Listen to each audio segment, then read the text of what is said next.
Whoa! Oh, When I got to White House, it was already flooding. It was heavy rainfall, actually white rain. So coming through Brompton, St. Elizabeth, my fears got exaggerated. So middle quarters had it real bad. They got it bad. The silt and gravel that's washed into the road, preventing their business.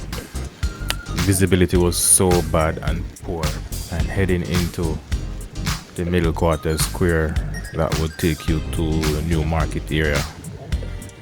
All of the dirt and stones from that hill coming down end up right into the roundabout, which made navigating the thoroughfare really difficult and dangerous.